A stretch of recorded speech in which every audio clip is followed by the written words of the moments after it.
दोस्तों, एक पिता की अहमियत उसकी बेटी को पूछिए। एक बेटी जो अपने पिता में अपने होने वाले पति के हर रूप को देखती है, यानी कि वह चाहती है कि उसका होने वाला पति उसके पिता जैसा होना चाहिए। ईमानदार, बहुत अच्छी देखभाल करने वाला और हमसे सदा सच बोलने वाला। ऐसा पति यदि हमें मिल जाए तो हमारा जीवन सार्थक हो जाए। लेकिन दोस्तों, एक पिता जो अपनी नौजवान बेटी के साथ बहुत बुरा कृत्य करने लगा, तब जब उसकी पत्नी चल बसी हो, और वह भी मात्र 15 साल की उम्र में। दोस्तों, आज का जो ये मामला है, ये इतना गंभीर है, यह किसी भी सामान्य व्यक्ति को विचलित कर सकता है कि एक पिता अपनी बेटी के साथ कुछ इस प्रकार का गंदा कृत्य कैसे कर देता है। हालांकि उस मामले में उसके पिता को गिरफ्तार कर लिया गया है, साथ ही उसके भाई और ताऊ को भी गिरफ्तार कर लिया गया है। आखिर यह मामला कैसे घटित हुआ, आइए जानते हैं विस्तार से। नमस्कार, आदाब, सत श्री अकाल दोस्तों, मैं भीषण प्रकाश स्वागत करता हूं आपका हमारे यूट्यूब चैनल किस्से क्राइम पर। दोस्तों, इसी प्रकार की सच्ची घटनाओं के लिए हमें सब्सक्राइब करें, नोटिफिकेशन की बेल को दबाना बिल्कुल ना भूलें। दोस्तों, आज का बेहद ही हैरान कर देने वाला जो मामला है वह सामने आया है मोदी नगर, उत्तर प्रदेश से।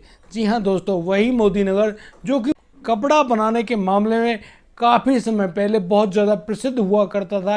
यही मोदी नगर, जहाँ पर प्रवासी मजदूर भी आकर काम करते थे और अच्छे खासे पैसे बटोरते थे, लेकिन बहुत ही खूबसूरत कपड़े बना कर देते थे। और यह पूरे विश्व में जाने माने कपड़े बनाने वाला वही मोदी नगर है। दोस्तों, आइए जानते हैं पूरी घटना को विस्तार से। दोस्तों, गाजियाबाद के रेलवे स्टेशन पर सुबह 8:30 बजे के करीब जो दैनिक ट्रेन चलती हैं, वह शटल जो है वह आकर रुकता है, और यहाँ उस शटल में से एक युवती उतरती है। इस युवती की उम्र करीब 18-19 साल रही होगी। उस युवती ने अपने मुंह को अपनी चुन्नी से लपेट रखा था और वह चुपचाप से जाकर बैठ जाती है एक ऐसी बेंच पर जो कि धूप में पड़ी हुई होती है। वहाँ पर वह काफ़ी समय तक बैठी रहती है और वह लड़की धूप तेज हो जाने के बाद भी उस जगह से नहीं खड़ी हो पाती है। दोस्तों, जो आरपीएफ का जवान होता है जिनका नाम अनिल उपाध्याय है, वो उस लड़की पर अपनी नज़र जमाए रहते हैं। लेकिन जब करीब 4 घंटे बीत जाते हैं, वह लड़की वहाँ से नहीं हिलती है, नहीं डुलती है, कोई भी कहीं भी आने जाने के बारे में बातचीत नहीं करती है। तो फिर अनिल जो हैं वो उस लड़की के पास जा पहुँचते हैं और उस लड़की से पूछ रहे होते हैं कि बेटा, आखिर क्या बात है, क्या मामला है जो आप इस प्रकार से इस जगह पर बैठी हुई हो। दोस्तों, वह लड़की तो कुछ भी बयान नहीं कर पाती है, लेकिन उसकी आंखों से साफ झलक रहा होता है वह बहुत गहरे गम में है। यानी कि उसकी आंखों से बहुत बुरी तरीके से आंसू निकल रहे हैं और वह बोलना तो चाहती है, पता नहीं क्यों उसकी आवाज़ उसके हलक में ही अटक जाती है। यानी कि वह जो लड़की है वह कुछ भी नहीं बोल पाती है। उस मामले की संगीनता को समझते हुए जो आरपीएफ के जवान होते हैं अनिल, वो अब वहाँ गाजियाबाद पुलिस के पास फ़ोन करते हैं और अपने फ़ोन को अपने जेब में रख लेते हैं। करीब 10 मिनट बाद 2 महिला पुलिसकर्मी उस जगह पर पहुंचती हैं और अब उस लड़की से कुछ पूछताछ करने के बारे में विचार कर रही होती हैं। लेकिन वह लड़की, जिसका रो रो कर बुरा हाल है, वह लड़की कुछ भी नहीं बता रही होती है। यहाँ पर एक महिला पुलिसकर्मी थोड़ी हिम्मत दिखाती हैं और वे अब उस लड़की के सर पर बड़े प्यार से हाथ फेरते हुए, बड़ा ही स्नेह जताते हुए उस लड़की से कहती हैं कि तुम्हें घबराने की कोई भी ज़रूरत नहीं है, चलो छाँव में बैठते हैं और फिर वहाँ पर हम बात पूछेंगे, आप जवाब देना, और ऐसी कोई भी कार्रवाई नहीं होगी कि तुम्हें हम लोग पकड़ कर जेल में ले जाएं। हमें सिर्फ कुछ बातें पूछनी है। दोस्तों, यहाँ उस महिला पुलिसकर्मी द्वारा जिस प्रकार से प्यार जताया गया था, वह लड़की अब उसके प्यार में आ जाती है और अब सीधी उन महिला पुलिसकर्मी के साथ आरपीएफ की जो चौकी होती है उस चौकी में जाकर बैठ जाती है। ऐसा प्रतीत हो रहा होता है कि वह बहुत प्यासी है और बहुत तेज धूप में बैठी हुई आई है। दोस्तों, अब एक महिला पुलिसकर्मी ठंडे पानी की बोतल उस लड़की को थमाती है और कहती है, लो ये पानी पी लो, तुम्हें प्यास लग रही होगी। वह लड़की उस पानी की बोतल को तो ले लेती है और एक ही झटके में उस बोतल को खाली कर देती है। यानी कि उस छोटी सी लड़की को बहुत ज़्यादा प्यास लग रही होती है और वह 1 लीटर पानी को कब कब में ख़त्म कर दे पता ही नहीं चलता है।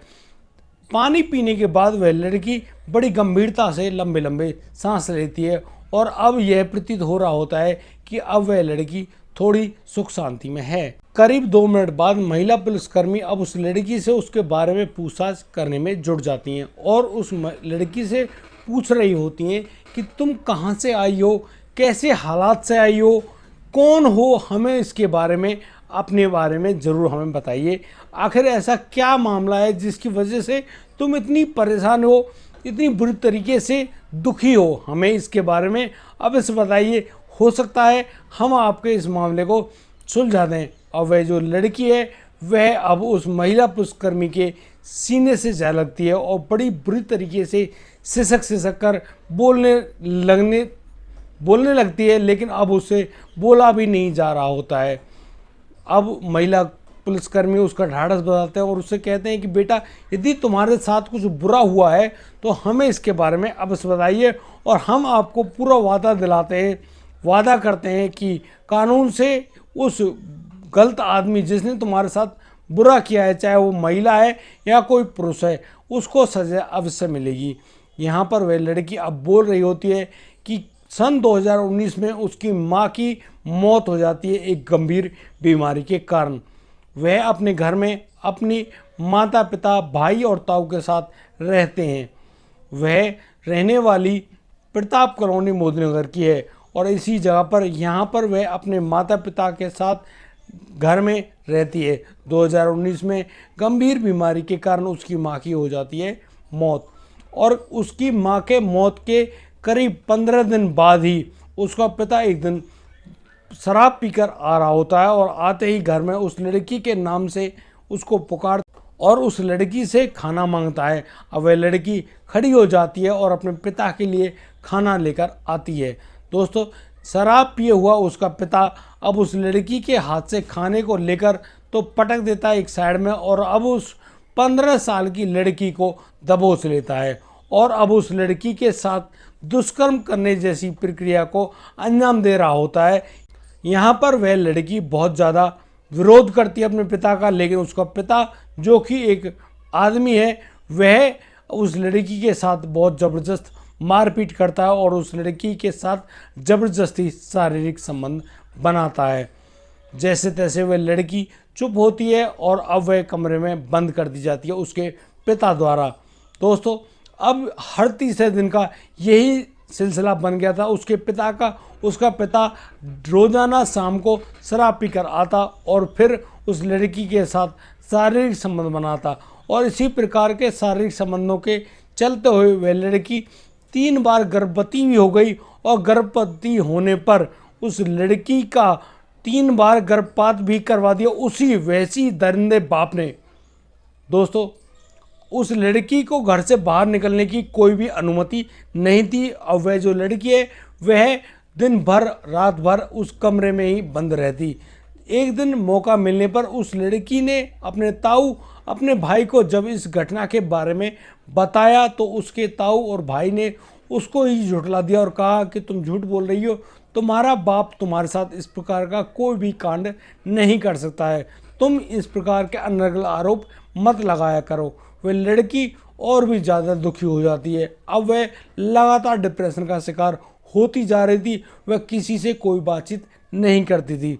आखिर वह लड़की उस लड़की के साथ यही शारीरिक संबंध बनाने वाला उसका पिता पिछले 4 सालों से लगातार इसी प्रक्रिया को अंजाम दे रहा होता है और इस प्रक्रिया के चलते उस लड़की के बाप ने उस लड़की के साथ कई बार अप्राकृतिक शारीरिक संबंध भी बनाए और यहाँ पर वह लड़की जब भी रोती, चीखती, चिल्लाती तो उसका पिता उस लड़की के साथ ज़बरदस्त मारपीट किया करता और इसी मारपीट के डर से अब वह लड़की गुमसुम होने लगी थी, रहने लगी थी। जब सुबह उस लड़की को उस आरपीएफ कर्मी ने उस रेलवे स्टेशन पर देखा था तो उसी दिन सुबह सुबह उसके घर पर कुछ रिश्तेदार आए थे और उसका पिता भी वहाँ पर मौजूद था। उसके पिता ने उस लड़की को चाय बनाने के लिए कहा, लेकिन यहाँ पर उस लड़की ने कहा कि आज चीनी ख़त्म हो गई है, तुम मुझे कुछ पैसे दो, मैं अभी पड़ोस से चीनी लेकर आती हूँ। यहाँ पर उसका पिता उस लड़की के हाथ में 100 का नोट थमा देता है और अब वह लड़की जैसे ही घर से निकलती है वह दुकान पर ना जाकर एक जो ई रिक्शा होता है उसमें जाकर बैठ जाती है और उसी ई रिक्शा में बैठने पर अब वह ई रिक्शा सीधा जाकर रुकता है मोदी नगर के रेलवे स्टेशन पर। दोस्तों, मोदी नगर के रेलवे स्टेशन पर पहुंचने पर उस लड़की को दैनिक यात्री जो ट्रेन होती है जिसको शटल बोलते हैं, वह शटल वहाँ से जाने ही वाला था।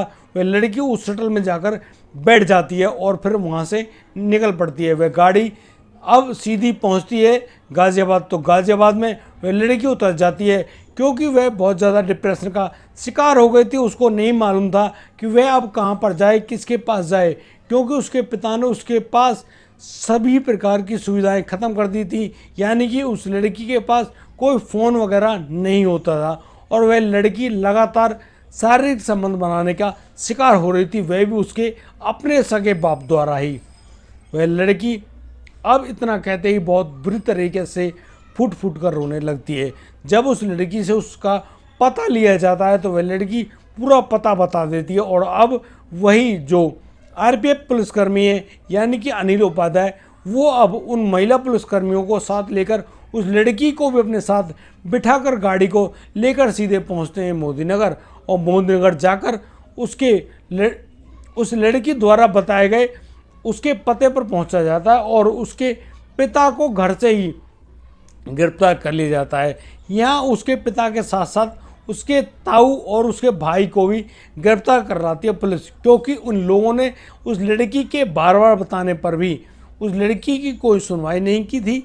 और इसी प्रकार से जब सुनवाई नहीं करी तो वो लोग भी उस दुष्कर्म करने वाले बाप के साथी हुए, यानी कि उन लोगों ने भी उस दुष्कर्मी को नहीं रोका और उस लड़की की बातों को सही नहीं माना। दोस्तों, बुरे काम का बुरा नतीजा उसके बाप, ताऊ और उसके भाई को अब सलाखों के पीछे भेज दिया गया है और बहुत जल्दी यह मामला कोर्ट पहुंच जाएगा और वहां पर कार्रवाई की जाएगी सख्त से सख्त। और अब यहां पर उस व्यक्ति पर बहुत गंभीर धाराएं लगाकर मामला दर्ज कर लिया गया है। दोस्तों, यह बेहद ही खतरनाक और शर्मनाक घटना है जिन्होंने आज के समाज को झकझोर करके रख दिया है। यानी कि कोई पिता अपनी बेटी के साथ ही इस प्रकार के गंदे कर्म को कैसे कर सकता है। आप भी यह बात सोचकर और जानकर बिल्कुल हैरान हो जाएंगे, परेशान हो जाएंगे कि इन बातों को सुनकर लगता है कि वाकई में यह कलयुग चल रहा है, क्योंकि यहाँ पर एक पिता अपनी बेटी के साथ ही मुंह काला कर रहा है। ऐसे कलयुगी बाप को फांसी होनी चाहिए ताकि समाज में ऐसी नज़र पेश हो कि एक बाप ने अपनी बेटी के ऊपर अपनी नीयत खराब करके बहुत ही बुरा किया है और इसी वजह से उसको फांसी की सज़ा दी गई है। दोस्तों, हमारा ऐसा कोई मकसद नहीं है कि हम इन प्रकार की घटनाओं को सुनाकर किसी को परेशान करें, किसी के दिल को ठेस पहुंचाएं, लेकिन यह बुरा कर्म करने वाले जो भी व्यक्ति हैं उनके पास इस प्रकार की नज़र ज़रूर जाए कि ये लोग कितना ही गंदा कार्य क्यों ना करते हों, इनको एक ना एक दिन सज़ा तो अवश्य भुगतनी ही पड़ेगी। दोस्तों, यदि आपको हमारी वीडियो और दी गई जानकारी अच्छी लगी हो तो आप लोग हमें लाइक करें, कमेंट करें, शेयर करें और हाँ, सब्सक्राइब करना बिल्कुल ना भूलें। दोस्तों, अब दीजिए मुझे इजाज़त, मिलता हूँ कल रात, लाता हूँ एक नया सनसनीखेज मामला। तब तक के लिए आप बढ़िया रहें, बेहतरीन रहें, अपने परिवार का बखूबी ख्याल रखते रहें। जय हिंद, जय भारत।